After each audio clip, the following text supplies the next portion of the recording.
Hello, today we're going to look at Ableton Live 12's new instrument called Meld. Now, Meld is a super fun, harmonically rich instrument. It's got a lot of layers to it, but it's actually really simple to use. So we're going to go through how it works, how it sounds like, and if you've got any questions about it, I'm here to answer those questions. It is definitely worth getting Ableton Live 12, not just for this instrument. There's a whole bunch of great things in Ableton Live 12. So let's get started. So this is how Meld sounds out of the box. So you can't get any more neutral than that. So I'm just going to quickly go through basically how this is laid out and how it's set up. So you've basically got these two instruments. You've got A and B, and each instrument has a bunch of shapes with some, well, starting from the most basic to some really interesting sort of crackle, rain, sound bubble type shapes at the bottom. Then in the middle, it's got the sound engine, and this is kind of based on the shapes and the harmonics that it creates from those shapes. Then each instrument, so A has its own envelope, LFO, matrix, and MIDI, and B is representative of the second instrument, as you can see from the color connection. Then you have a overall global setting, which is really useful for glide, portamento, gliss settings, and you've got this thing called scale awareness, and if you click this button here, it'll just basically look at the current scale that the song's in, and it will try to match the harmonics to that scale. And then you have the filter section. So once again, it's color coordinated. A is a filter for this instrument and B is a filter for this instrument. Then you've got all these parameters and different types of filters. Filters I've not seen before in Ableton Live 11, and some of them are really interesting. And then you've got a mixing section, which comes with its own tone and volume for each A and B instrument. But in addition to that, it has a really interesting limiter section. I'm going to show you a bit later how limiter works, because what can happen is once you get so many harmonics going and there is so much layering in this, you can get it to clip or to get too loud. So limiting is really useful here. And then you've got a global section where you can select whether the instrument is mono, polyphonic, and how many levels of polyphony it has. It's got a spread section and a thing called stack, which is really, really interesting. Kind of unifies the two instruments into one instrument, and I'll show you that right at the end as well. Then there's a driver and volume section. So the best way to start, I think, is just to deselect the second instrument and just start listening to the first instrument. So this is once again how it sounds. And we're going to stick to basic shapes for now, but we're going to modify the sound using shape and tone. So the shape will just basically oscillate based on the settings. It will oscillate the shape as it will make it go faster or slower. And then there's a tonal section. And I think the only real way to understand what it does is to listen to it. And the reason for that is that in the beta, Ableton doesn't really give you a lot of information about what it does. I'm hearing oscillations based on the shape. So let's just take a quick listen to how it sounds.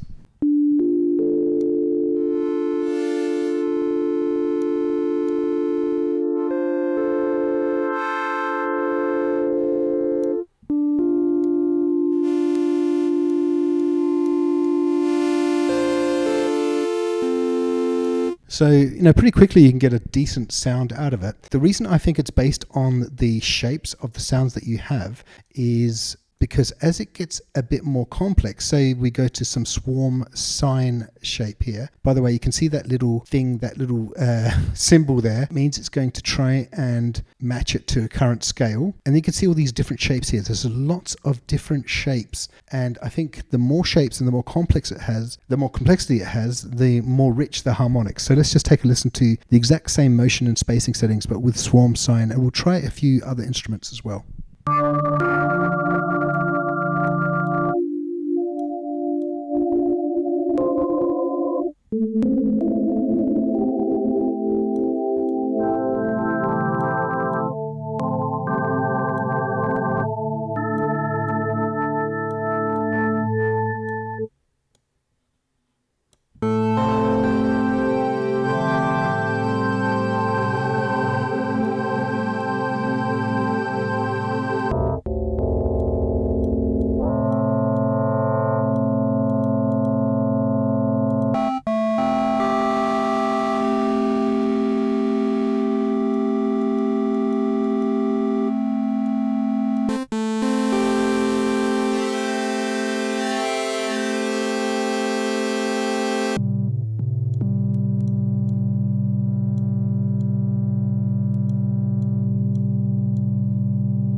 So what we're going to do now is we're going to detune using the 3 different options here. So you've got a semitone option in terms of scale, degrees, octaves, and you have this sense thing, which is basically the detuning thing. This is the one I tend to use. We'll listen to the other ones, but this is the one that makes a big difference for me.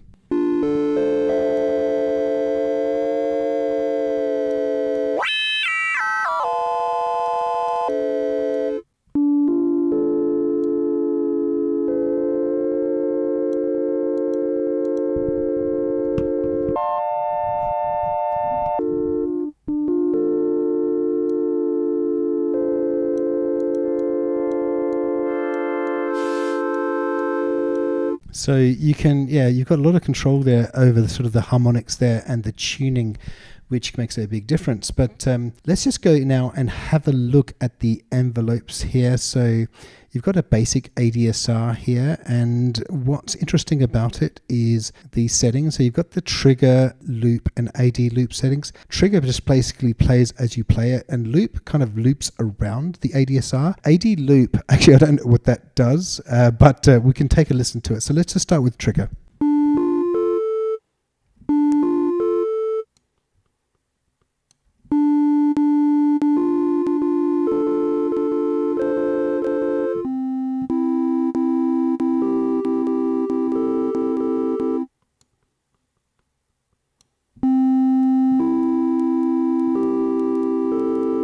So what's really interesting with with loop is that it will loop, but it will loop based on when you pressed the key. So you can actually get some really interesting rhythmic connectivity there. So just take a listen to this.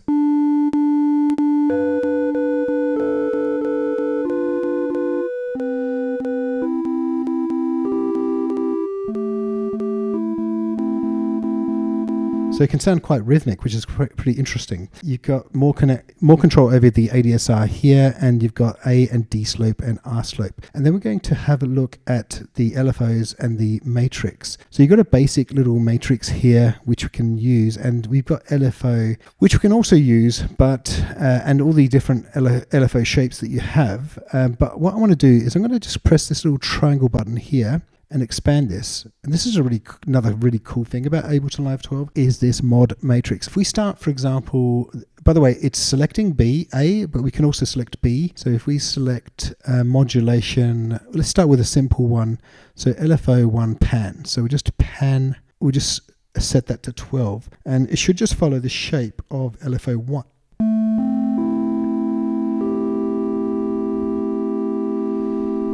So let's now just start changing some of the shape and the rate, the speed of the LFO, just to give you an idea of how this can work. I'm going to test it out with volume, pan, and tone filter, and we'll play with filter in a second, just to give you an idea of how it works. And I will also test it out with some of the ADSR, because actually it's a very interesting feature. It works very well with ADSR. So let's just try that.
So I'll just use it on detune.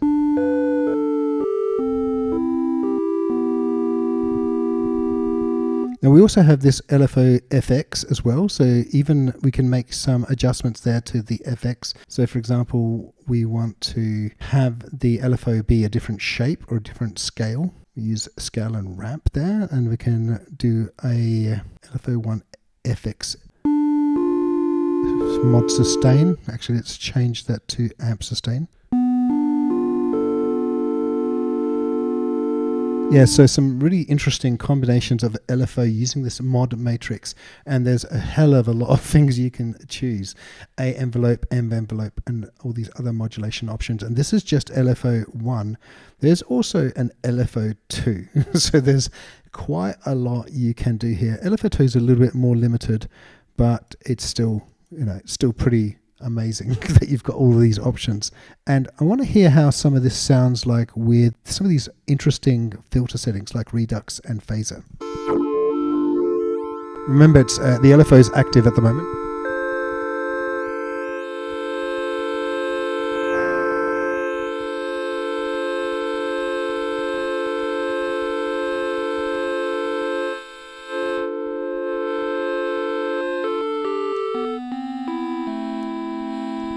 Let's try Redux.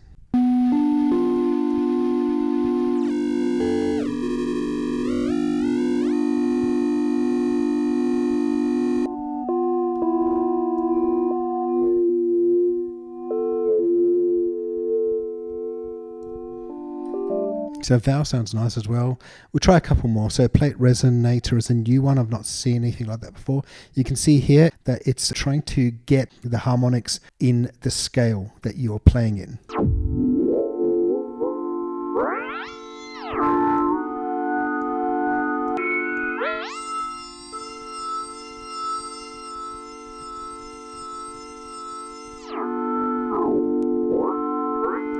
So super cool. We'll just stick this back to its default state there.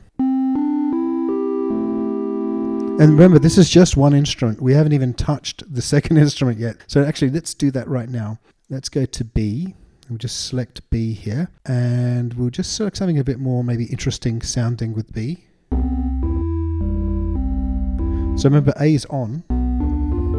So already it sounds a bit richer than before. So let's just select the amount and feedback amount. And I think actually these change. Yeah, see, these settings change depending on the instrument you select. So for example, if you select rain, you got tone and rate. So let's actually take a listen to rain.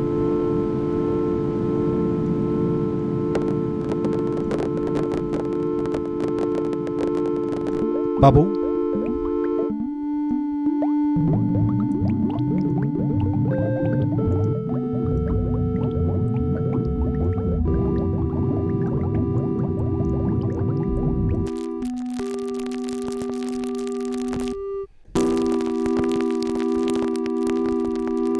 And if one is like overpowering the other, you can always just reduce the overall volume. So this is the volume of this instrument. So for example, we might want to just reduce the volume of instrument A to not overpower the crackle. But obviously that's a bit low, but we can also just increase the overall volume just to make up the difference. If you really want that crackle to sound that loud. Let's just go back to that squelch sound that we had before.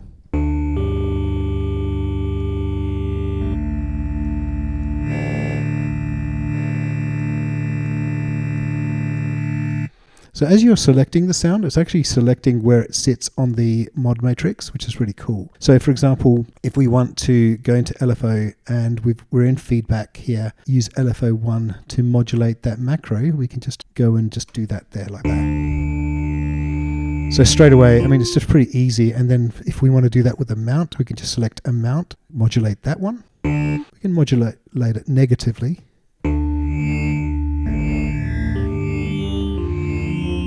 And if you think that's a bit fast, we can just slow that rate down. If you don't want the same shape, you just want one shape here for this one, but you want macro 2, which is this one here, to be a triangle, for example, we just use LFO2. Super cool. If you just want a little bit of modulation, just make that number just much smaller.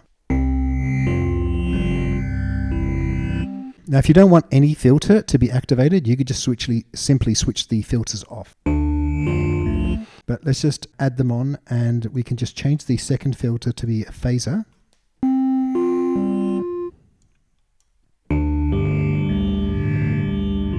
Just reduce this to 1. Now, the other thing that's really crazy is you can now select, this is macro 1 here, you can actually cross modulate it with what's happening in A in macro 1. So let's just let's just remove these for now and cross modulate macro 1 to A envelope 1. So it's pretty interesting actually. And you can even cross modulate it to the LFO in macro 1.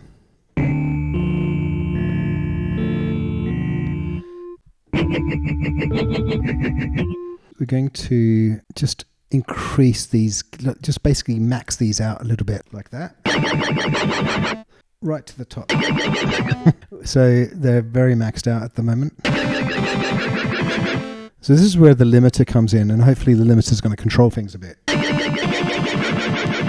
It's not really hitting the red, but actually you can see here, as you play, it is actually taking effect.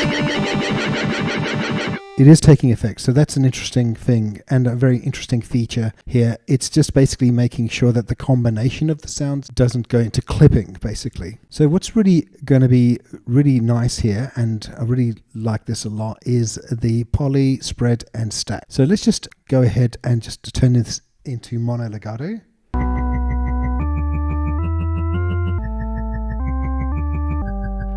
Switch legato off.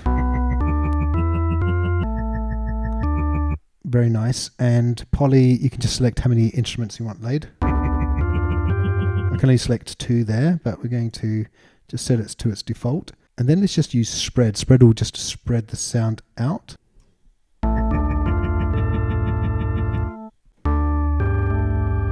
Now, one of my favorite parts of this is stack. So what stack will do is we'll stack all of the instruments and basically make one sound rather than the 2 instruments separated sound. It will just modulate and make one sound. So let's just take a listen to those sounds together.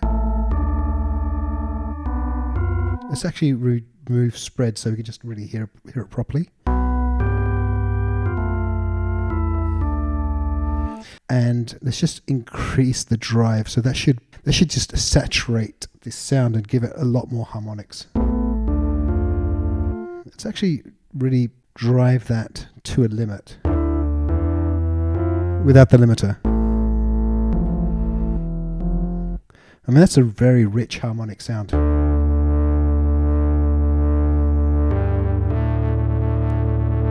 And finally, let's go into settings and we'll try a glide setting. So you got Porto, Mento, and Gliss. So you can actually set the glide to the different instruments. So the blue glide, we'll start with that first. Just increase that to something we can hear. Let's try Gliss now. And let's do the same here for the second instrument.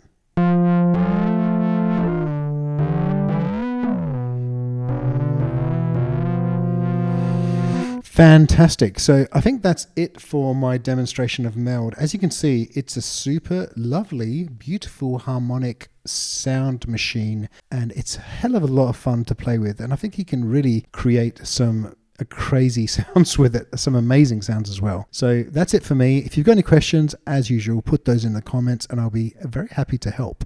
Bye.